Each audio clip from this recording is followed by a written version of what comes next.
So in this video, I want to show that using the total squared error method for linear regression is more susceptible to outliers than the total absolute error. I've come up with some fake data here, and X and Y column is shown here. We do values of 7, 5, 5, 4, 5, and 3. This has a clear downward linear trend.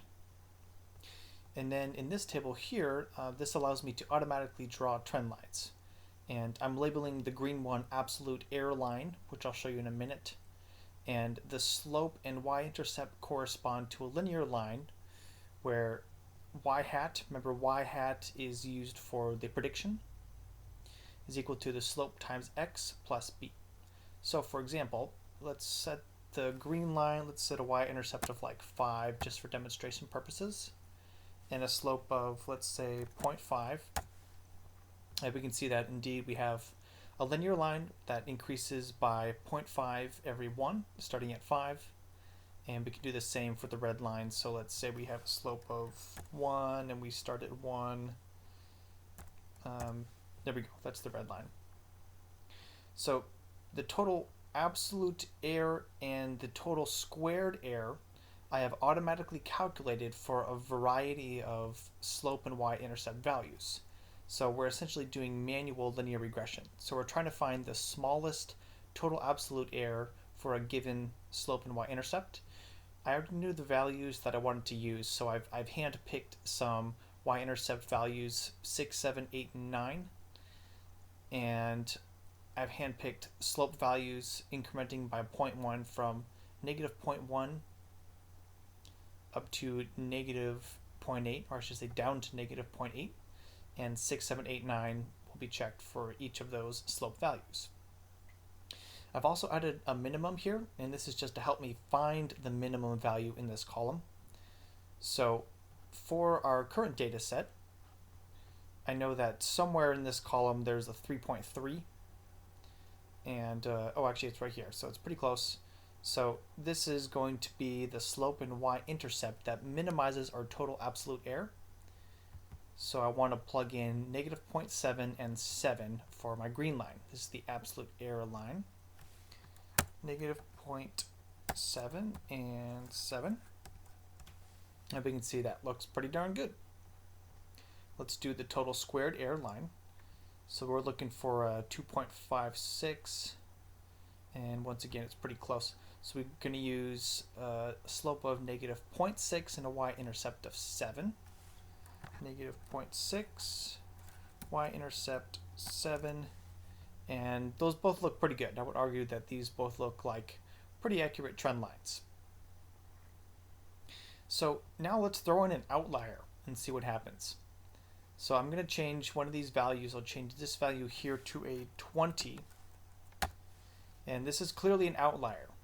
So it's way above the rest of the values. And we now want to again find, I'll put these at 0 just so that we remember this is all at 0. Oops. So now we're going to try to look at the minimum total absolute error and squared error and make a new trend line based on this new data. The first thing you notice is that the total squared error has jumped up really high. It was pretty similar to the total absolute error in the last data set.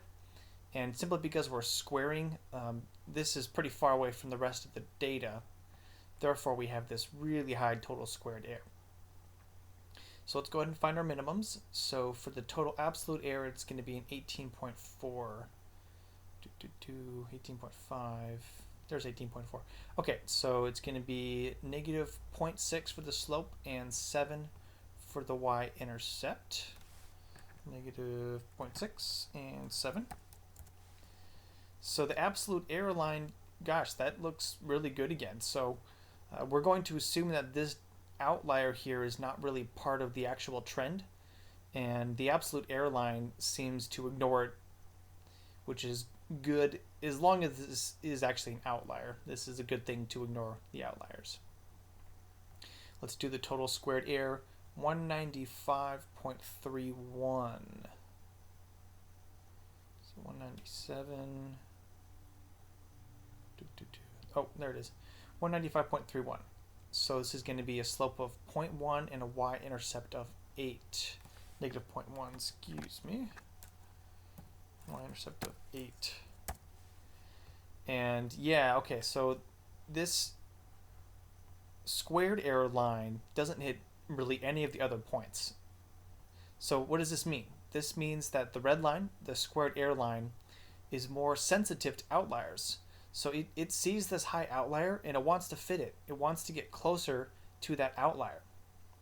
So if this is a true data point and we actually do want to include this outlier in our data set, then this is good. This might actually be a more accurate trend line. If this outlier is not really a true data point for our data set, then it's better to use the absolute error line because it tends to ignore the outliers more. Just something to be aware of as you're doing linear regression, whether you want to use the total absolute error or the total squared error. Thanks.